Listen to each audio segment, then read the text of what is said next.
मला यायचं बबनरावांकडे. बबनराव, आता ऐकलं प्रकाशजी काय म्हणाले ते. एक विचारायचं की राष्ट्रवादीच्या यादीमध्ये मात्र भाकरी बदललेली दिसत नाहीये, फक्त फिरवलेली दिसते. पण पुन्हा जुने उमेदवार बऱ्याच प्रमाणावर दिसत आहेत. मग ते प्रफुल्ल पटेल असतील किंवा विजयसिंह मोहिते पाटील असतील, पद्मसिंह पाटील असतील, हे सगळे जुनेच चेहरे परत आणलेले दिसत आहेत. राष्ट्रवादी काँग्रेस हा पक्ष नेहमी नवीन चेहऱ्यांना संधी देणारा म्हणून प्रसिद्ध आहे. नवीन दुसरी अख्खी फळी राष्ट्रवादी काँग्रेसच्या स्थापनेनंतर आपल्या नेत्यांनी राजकारणामध्ये आणली, मंत्रिपदांपर्यंत नेली, सत्तेपर्यंत नेली. आता या चेहऱ्यांमध्ये मात्र 12 वर्षापूर्वीचे किंवा 13 वर्षापूर्वीचे अनेक चेहरे दिसत आहेत. काय म्हणाल आपण? धन्यवाद. तुम्ही एक तर मान्य केलं की राष्ट्रवादीने नवीन फळी आणलेली आहे आणि जिल्हा परिषद, पंचायत समिती, मार्केट कमिटी, कारखाने जेवढ्या निवडणुका झाल्या त्या निवडणुकीमध्ये राष्ट्रवादीमध्ये सगळ्यात तरुण मुलं आली आणि तरुणीने आल्या.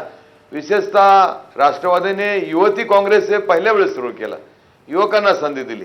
ही गोष्ट खरी आहे. पण आता लोकसभेची यादी जाहीर झाली आणि तुम्ही सर्वे करताना सांगत होता की राष्ट्रवादीचे 2-3 नेते. आम्ही खूप अभ्यास केला. आदरणीय पवार साहेबांनी याची चर्चा केलेली आहे आणि नंतर ही यादी तयार केलेली आहे. त्याच व्यक्तीला का संधी द्यायची? तर मतदारसंघ एक तर समजून घ्या, लोकसभेचा मतदारसंघ 6 विधानसभेचा मतदारसंघ आहे आणि या 6 मतदारसंघात वर्किंग आपलं नेटवर्क चांगलं पाहिजे आणि नेटवर्क असेल तर ते जुन्या लोकांचं नेटवर्क आहे, त्यांचा संबंध असतो आणि त्यामुळे त्याच व्यक्तीला जर दिली तर असं होत नाही किंवा ते संपलेले आहेत, त्यांनी उलट कामं केलेले असतात. तशा प्रकारचं जिल्हा परिषद, पंचायत समिती ही जी उतरण आहे त्या उतरणीप्रमाणे चांगलं काम केलेलं असतं. त्यांना संधी देण्याची गरज आहे आणि इथे सगळ्यांना विचारून विश्वासात घेऊन अनेक वेळे चर्चा झाली, चर्चा करून घेतलेल्या आहे. इथे सुद्धा आता भांबरे सारखा तरुण मुलगा आहे, देवदत्त सारखा तरुण मुलगा आहे, ज्यांच्या घरीची परिस्थिती म्हणजे उभं राहण्याची नाही तरी सुद्धा त्यांना संधी दिलेली आहे. युवतींना सुद्धा संधी, डॉक्टर पवारांना संधी दिली, सुप्रियाताई आहेत.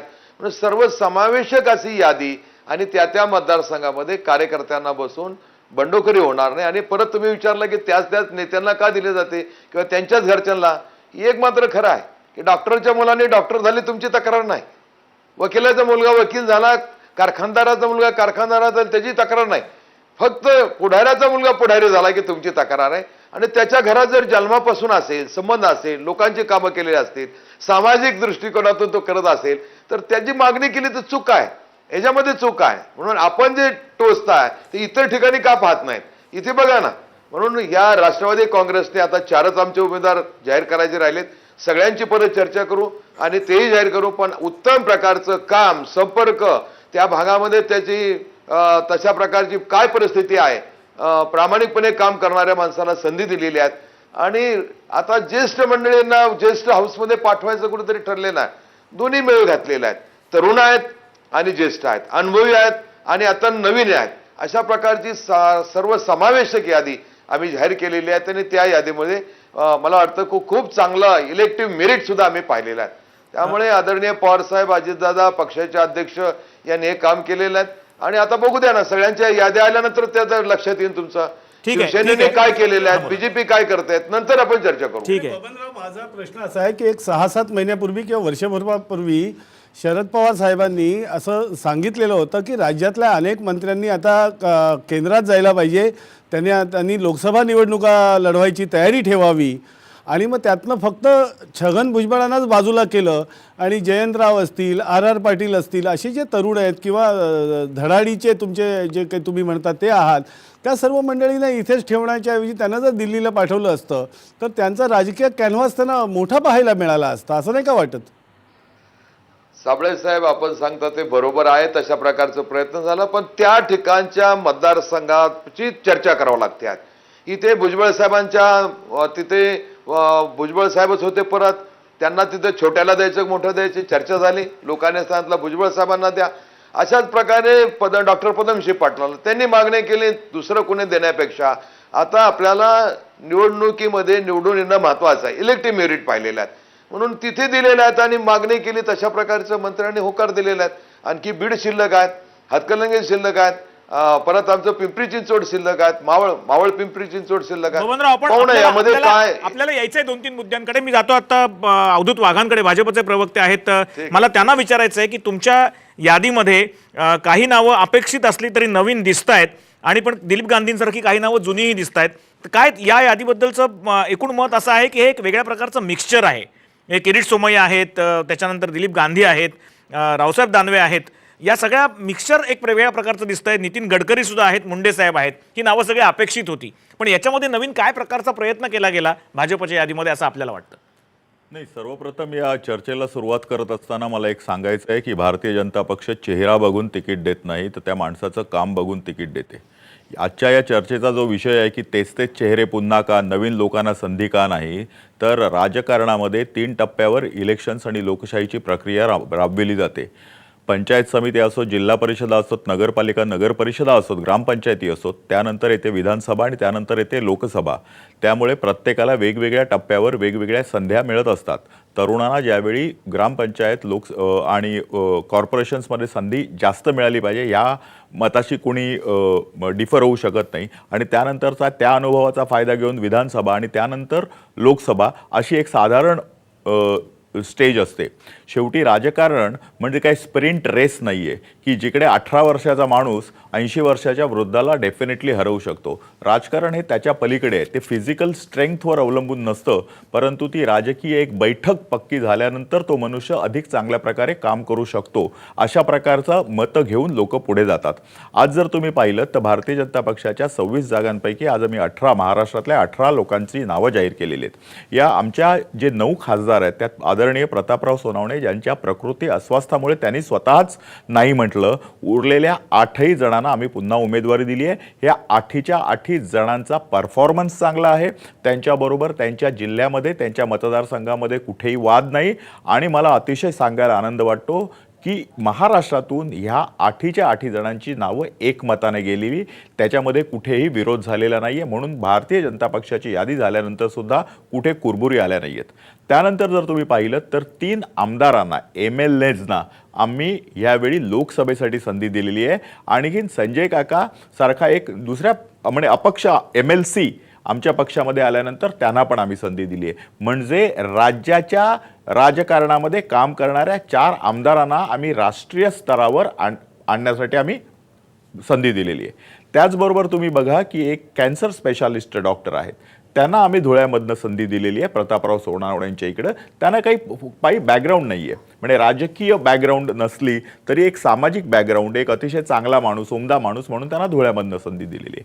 हे जर पाहिलं तर किरीट सोमय्यासारखा क्रुसेडर अगेन्स्ट करप्शन ज्यांनी सातत्याने भारतीय जनता पक्षाच्या वतीने काँग्रेस आणि राष्ट्रवादीच्या मंत्र्यांनी केलेले भ्रष्टाचार सातत्याने PILच्या माध्यमातून म्हणा, कोर्टाच्या माध्यमातून म्हणा, सर्वांच्या समोर आणले.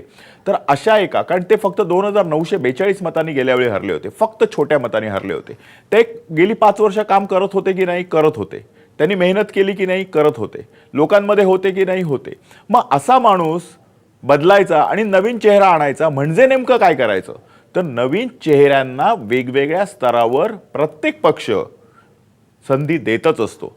आणि त्यामुळे भारतीय जनता पक्षाचं म्हणणं असं आहे की आम्ही ज्या क्षेत्रामध्ये काम करणारा कार्यकर्ता सक्षम आहे तो मनुष्य 5 वेळा, 6 वेळा, 7 वेळा जरी निवडून आला तरी त्याला संधी दिली पाहिजे. मी तुम्हाला एक सांगतो की आता उदाहरणार्थ आम्ही गोपाळ शेट्टींना तिकीट दिलं. वयाच्या 28व्या वर्षी त्यांना आम्ही कॉर्पोरेशनचं तिकीट दिलं होतं. म्हणजे नव्या चेहऱ्याला त्यावेळी वयाच्या 28व्या वर्षी संधी दिली होती. त्यावेळी ते 3 वेळा कॉर्पोरेटर म्हणून निवडून आले आणि त्यानंतर 3 वेळा लागोपाठ आमदार म्हणून निवडून आले. बघा, त्यांनी कॉर्पोरेशनची आपली कारकीर्द गाजवली, आमदारकीची कारकीर्द गाजवली. आज जर तुम्ही बोरिवली दहिसर विभागामध्ये जाऊन बघितलं तर त्या विभागाचा त्यांनी केलेला विकास, आणि आज त्यांना लोकांनी सांगितलं की आम्हाला गोपाळ शेट्टी हवेत. रामभाऊ नाईकांनी स्वतःहून यावेळी मी इलेक्शन लढवणार नाही असं डिक्लेअर केलं. हे भारतीय जनता पक्षातच होऊ शकतं. गेल्या इलेक्शनला म्हणजे 2009च्या इलेक्शनला जयवंतीबेन मेहतांनी स्वतःहून सांगितलं की मला इलेक्शन लढायचं नाहीये, पण त्या सक्रिय राजकारणातून निवृत्त नाही झाल्या. भारतीय जनता पक्षामध्ये सक्रिय राजकारणात राहून मी इलेक्शनच्या रिंगणाच्या बाहेर राहीन असे आदर्श निर्माण करणाऱ्या जयवंतीबेन मेहता आणि रामभाऊ आहेत. आणि त्यामुळे नव्या आणि जुन्याचा वाद न करता एक पक्ष म्हणून सर्व लोकांना एकत्र घेऊन आमचा पक्ष निवडणुकीला सामोरा जातो. अवधूतजी परत एकदा आपल्याकडे तो विजयराव चौगुलेंकडे जायचा आहे. शिवसेनेचे नेते आपल्या बरोबर आहेत. विजयराव, 15 उमेदवारांची लिस्ट जाहीर झालेली आहे. 1 सीट रिपब्लिकन पार्टीला आणि 1 सीट राजू शेट्टींकरता सोडलेली आहे साताऱ्याची, आणि अजून 1 सीट हातकणंगल्याची मला वाटतं. या 2 सीट्स सोडल्या गेलेल्या आहेत. आपण आपल्या लिस्टमध्ये नवीन नावं राहुल शेवाळेंसारखी आलेली आहेत, ही गोष्ट खरी आहे. पण धक्कादायक आणि काही प्रमाणात थोडंसं अपेक्षित सुद्धा मनोहर जोशींचं नाव त्याच्यामध्ये नाही आहे. तर याचा कुठेतरी त्या मतदारसंघांच्या इलेक्शन परिणाम होईल असं वाटत नाही आपल्याला? नाही, निवडणुकीवर कुठला परिणाम होईल असं काय वाटतच नाही. कारण पक्षप्रमुखांनी आमच्या जे उद्धव ठाकरेंनी जे काही संघटनेच्या सर्व नेत्यांना बरोबर घेऊन ज्यावेळेस आमच्याशी चर्चा केली त्यावेळेस पक्षप्रमुखांच्या नजरेमध्ये काही वेगळ्या पद्धतीचं काय असेल आणि पक्षप्रमुख ज्या पद्धतीने ज्या गोष्टी चर्चा करून जे ठरवून त्या लोकांनी जे उमेदवार ठरवलेले आहेत आणि ते पक्षप्रमुखांचं उद्धव साहेबांचं म्हणणं एवढंच होतं की मेरिट देताना तो निवडून यायलाच पाहिजे आणि त्या पद्धतीचं मेरिट घेऊनच उद्धव साहेबांनी ही यादी डिक्लेअर केलेली आहे. नाही, मी या यादीमध्ये सुद्धा अनेक नावं रिपीट आहेत किंवा जुनी आहेत. आनंद अडसूळ आहेत, भावना गवळी, त्याच्यानंतर आढळराव पाटील आहेत, अर्थात शिरूर करता हो जाधव आहेत, गजानन भाऊ कीर्तीकर आहेत उत्तर पश्चिम मुंबईमध्ये, ज्यांना आधी पराभव पत्करायला लागलेला होता. तर या यादीबद्दल काय म्हणाल? रिपीट नावं सगळी जी आहेत. नाही, रिपीट असण्यापेक्षा ते सिटिंग खासदार होते आणि त्यांना देणं क्रमप्राप्तच होतं आणि त्यांनी तिथं त्यांचं सातत्याने काम ठेवलेलं होतं की शिवसेनेचा कुठलाही खासदार अशा पद्धतीने तिथे राहत नव्हता की काम चालू नव्हतं त्यांचं आणि त्यांनी त्या पद्धतीने आज सत्ता जरी आमच्याकडे नसली तरी ज्या पद्धतीने त्यांनी हाऊसमध्ये चर्चा वगैरे आढळराव पाटील असतील, आढळराव असतील, ह्या लोकांनी ज्या गोष्टी त्या समस्या देशाच्या महाराष्ट्राच्या समस्या जाऊन त्या पद्धतीने मांडल्यात त्या सर्व भूषणा होत्या आणि त्या पद्धतीने त्या मेरिटवरतीच त्यांना साहेबांनी हे केलेलं असणार आहे. आणि राहिली गोष्ट गजानन कीर्तीकरांची, मागच्या वेळेस मी सुद्धा ठाणे लोकसभा मतदारसंघाचा उमेदवार होतो आणि गजाभाऊ सुद्धा होते. मागच्या वेळेस असा काही प्रॉब्लेम झाला होता, काही गोष्टी काय झाल्या होत्या काय मी तुम्हाला सांगायची काही गरज नाही. मागच्या वेळेस काही लोकांनी सुपारी घेऊन आमचे सीट पाडण्याचंच ठरवलेलं होतं, काही ठिकाणी काही ॲडजस्ट झाले होते, त्यामुळे आमचं ठाणा आणि मुंबई हा नुकसान झालेलं होतं. त्याच्यामुळे गजाभाऊसारखा चांगला कार्यकर्ता आणि त्या भागातला कार्यकर्ता त्या ठिकाणी ते आमदार म्हणून राहिलेले आहेत, मंत्री म्हणून त्यांनी काम केलेलं आहे, त्यांना त्या पद्धतीने त्यांना तिथे तिकीट देणं हे क्रमप्राप्तच होतं.